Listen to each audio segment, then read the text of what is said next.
नमस्कार, टोटल खबरों में आपका स्वागत है। मैं हूं आपका राजेश खन्ना।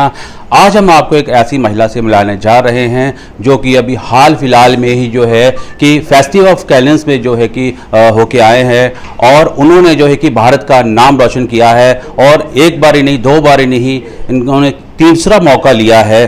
तो आइए जानते हैं कि सबसे पहले उनका किस तरह का एक्सपीरियंस रहा और कैसा उनको महसूस हुआ वहां जाकर, क्योंकि एक महिला होने के नाते ये बहुत बड़ी बात होती है और भारत का नाम रोशन किया है। हमारे साथ है मान्या पाठक जी। मान्या जी, आपका टोटल खबरों में स्वागत है। Thank you.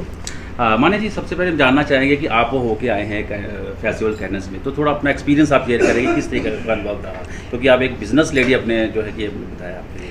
सर, बहुत ही उम्दा एक्सपीरियंस रहा। मतलब शब्द नहीं है बयान करने के लिए। It was an emotional roller coaster. इतना कुछ इस बार किया है, एक तरीके से कांस का हर रस को मैं लेके आई हूँ अपने साथ वापस।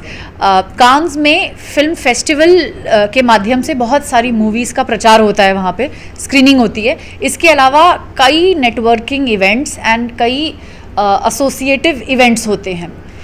इसके अलावा वहाँ पे आप सेमिनार्स, वर्कशॉप्स, ये सब कुछ होता है एंड ऑफ कोर्स पार्टीज़ तो होती हैं। सबसे बड़ा जो अट्रैक्शन है, जो सबसे सामने दिखता है और सबसे पहले जहन में आता है, वो है रेड कार्पेट। तो मैं बहुत भाग्यशाली हूँ। इस बार मैं एक नहीं, दो नहीं, 3 बार रेड कार्पेट पे अपने इंडस्ट्री को, अपने बिजनेस को, दिल्ली को, इंडिया को रिप्रेजेंट किया। इसके अलावा मैंने women in cinema and television के इवेंट्स अटेंड किए।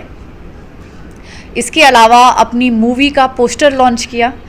तो मेरे लिए एक बहुत होलसम एक्सपीरियंस था। मतलब मुझे नहीं लगता मैंने कुछ भी एक चीज़ छोड़ी होगी इस बार।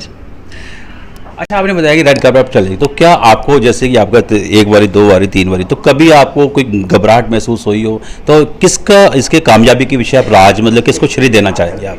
सर, इसका पूरा श्रेय मैं अपने आप को दूंगी। वो इसीलिए कि मैं इस बार ठान के गई थी। ये जो मौका मिला है, इसको मैं भरपूर तहे दिल से जस्टिफाई करूंगी। क्योंकि अगर मैं सिर्फ अपने आप को नहीं, अपने आइडेंटिटी को नहीं, अपने काम को नहीं, मैं इंडिया को रिप्रेजेंट कर रही थी, तो मेरे लिए ये बहुत बड़ी प्रेस्टीज की बात थी, मेरे लिए बहुत बड़ी सम्मान की बात थी। हर इंसान को मौका नहीं मिलता है, चाहे वो खेल में हो या व्यापार में हो या एंटरटेनमेंट इंडस्ट्री में हो, कि आप रोज़ रोज़ इंडिया को एक इंटरनेशनल प्लेटफॉर्म पे नहीं रिप्रेजेंट कर पाते, है ना। तो मुझे ये सौभाग्य मिला था। मैंने सोचा था कि मैं from the moment I step on the red carpet till the time I wave to the press and media there, I will make India proud.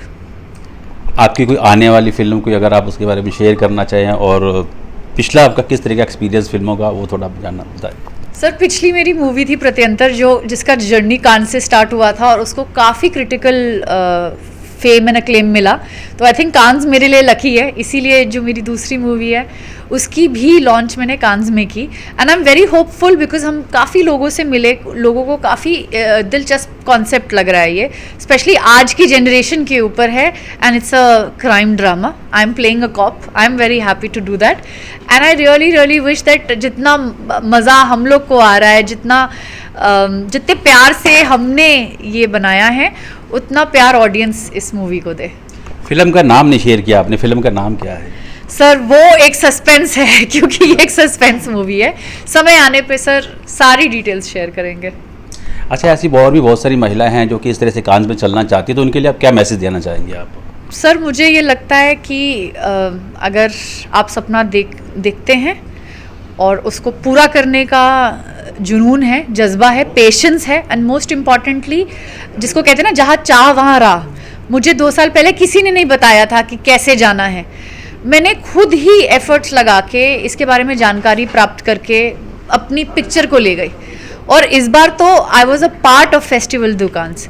सो जो भी चाहता है नॉट ओनली कांस पे जाना, अपना कोई भी सपना पूरा करना, मैं तो बस उनको यही बोलूँगी कि डटे रहे, जस्ट बी कंसिस्टेंट, हार नहीं माननी है, आगे बढ़ते रहना है। तो आगे आपका ज़्यादा किस फोकस रहने वाला है, कि बिजनेस को लेकर है या फिर आप आगे एक्टिंग में जाना चाहेंगे आप? सर, आज की डेट में जहाँ मुझे लगता है कि मैं सक्षम हूँ दोनों को साथ में लेके चलना, सिर्फ दोनों नहीं, इसके अलावा अगर मुझे कोई और अपॉर्चुनिटी आती है जिसको मैं अच्छे से जस्टिफाई कर सकूँ, काम वही करेंगे जिसको हम जस्टिफाई कर सकेंगे, जिसमें हम अच्छे रहेंगे।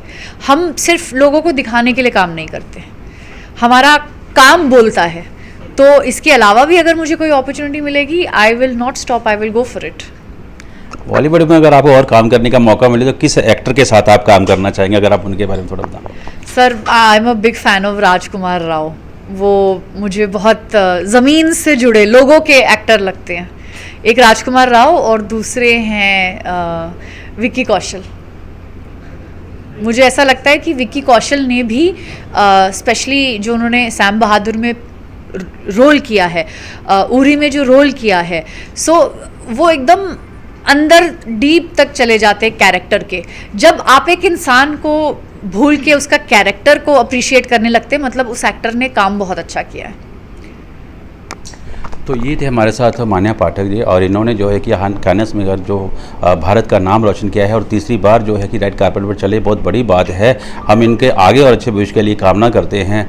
मैं टोटल खबर दिल्ली से राजेश खन्ना।